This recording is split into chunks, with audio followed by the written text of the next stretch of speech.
Really? I've got cable running everywhere.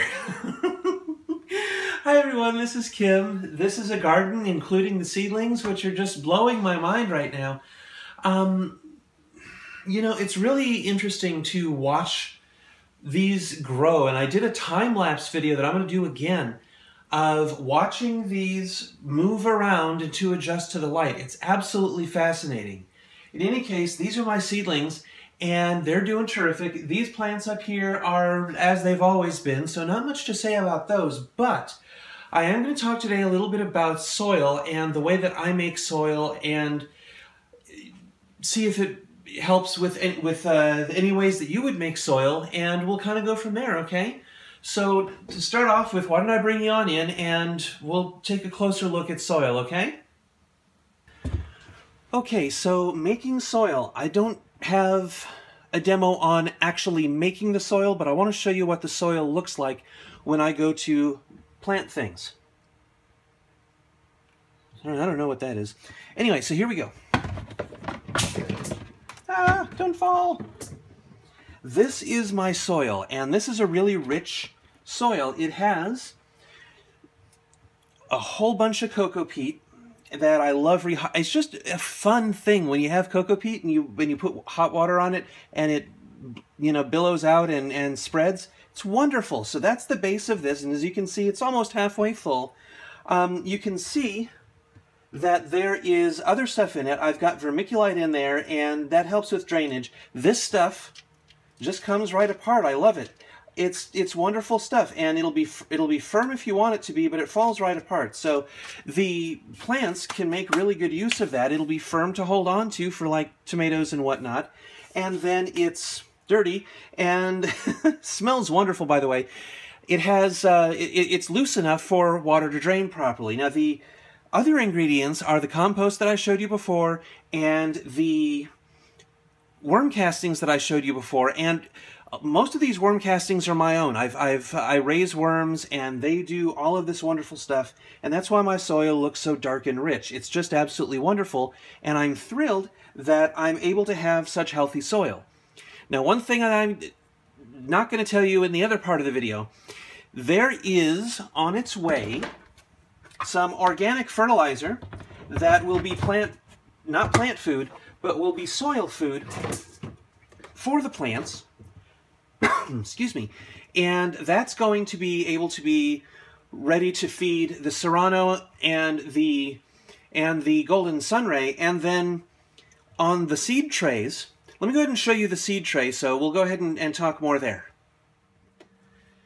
So in the seed tray, what's going to happen is I'm doing bottom watering with these, and it's actually working out really, really well.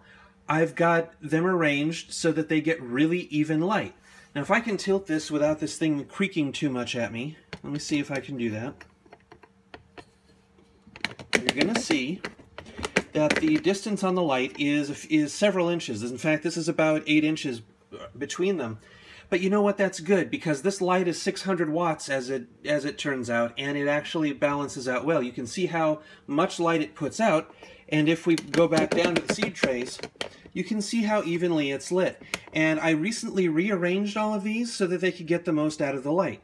I've moved them over a little bit, and I've got the heating pad underneath. More on that in a little bit. And I've got wonderful, wonderful sprouts. I've got the Italian basil, the sage, the cilantro, the Campari tomato, the OSU blue tomato, Praxis cherry, Big Jim New Mexico chili pepper, serrano, ají amarillo, and the sprout for it is right there. I don't think you can see it on the camera very well, but it's right there. I'm not going to disturb it. I've got the crookneck squash, and I've got the spinach, and I am just amazed at how wonderful this is doing. Oh, and the cumin. The cumin sprouted recently. So, you know, I've never grown cumin, so this should be fun. And when these cells, when these cells dry out, what's going to happen is you're going to watch for drying on the top, and then there will be the opportunity to, once these have their first set of real leaves, because these are all seed leaves. These aren't mature leaves. And once they have real leaves as opposed to the seed leaves, I'm going to go ahead and mix up the fertilizer and with water because it's a concentrate, and then go ahead and put some of it in here and let them soak that up. Now the reason I'm letting them dry, I want the tops to go ahead and dry out and leave the moisture down further in the cell, so that when the plants root down and look for water, they're digging down to get that water. And that's the other reason why I'm bottom watering, is because I want that to come from the bottom, not from the top. Encourage root growth that allows the roots to go down and the nutrients to come up. And that actually will help when it comes time to repot these into their cups, and then later on into their pots, their next step pots, permanent homes, whatever. Anyway, so that's the seeds area, that's the soil, and let's go talk about a few other things.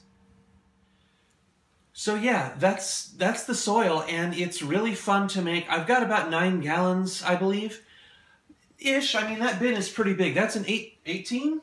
Yeah, that's an 18-gallon bin, and it's half full, so I've got soil for going forward. Now, another thing I want to talk about is how everyone has their understanding of what can be grown indoors and in containers and whatnot. What I want to do is I want to start experimenting a bit. There are some things that should be impossible to grow in a container. I'm going to try and break that stereotype and see if I can actually get certain things to grow in some containers. I'll be picking up some larger pots for certain things. You'll have to wait and see what these things are. But growing them in containers, not only that, but indoors with grow lights. This is a big deal. Oh, and in case you're wondering why this grow light is not right down on the plants itself, most fluorescent grow lamps, you know, the ones with the tubes, they'll have a setup where the plant and then the light are this close to each other, or even closer. The thing about that is that those are really low wattage bulbs. They're the right spectrum, they're the right color temperature, etc., but they're really, really close because their wattage is low, and they're spreading out that light as best as it can be spread out for those plants. Now this light, all of these lights, all the lights I'm using right now at least, so the one that's illuminating me, that one up there, this one up here, they have a 135 watt draw, but they put out the incandescent equivalent, and I know I'm going to get a lot of messages about this, but this is just how it works, okay? They put out the incandescent equivalent of 600 watts. That's an awful lot. So, what I've done is I have it up higher, and I have, you remember the boards that I did the reflector with? I have that up here, and so it's closer to that so that it can bounce more light down. From whatever light is lost in the reflection, the rest of it will bounce down, and I get an even lighting area. And if you look at the plants when I do the time lapse, you're going to see that they're getting really even light. And I've rearranged the cell trays a little bit so that I can get really, really balanced light.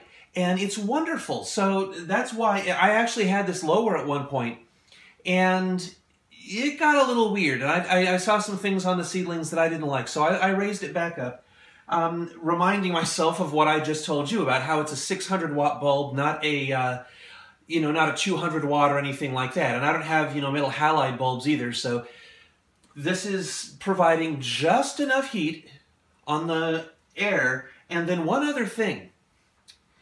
This is the control panel for a heating pad that I have under the seedlings. It's on low, and it goes with this power strip that has a timer on it that will actually shut everything off when the timer goes off. So during the day, the lights, the heating pad, and the fan, which I just have in here to circulate air, all of that turns off, and the plants get their rest, the electricity gets its rest, etc., and then in the morning, they kick all back on. The heating pad, the light, the fan, and the whole thing starts all over again. So it's a good thing that this is going on. And you know what's funny? Do I have? I do have. Oh, good Lord. I've got some more seedlings that are actually popping up. what do I have here? I have the sage. I have the Italian basil.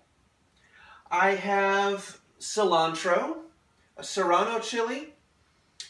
The ají amarillo, you can't see it in this, but I'll bring you in closer to take a look. The ají amarillo is sprouting. The spinach is sprouting. The crookneck squash, and then a few other things like the Praxis cherry tomato and the Campari tomato and the OSU blue tomato. I'm really, really curious about getting fruit from that. It is so, so cool to have a purple tomato. Can you imagine that? And these are going to be an orange tomato, and yes, it is Golden Sun Ray. You remember how I was having a hard time with that, where I couldn't remember sunrise, sun ray, sunset, sun something, but it's actually sun ray, and so my label is wrong.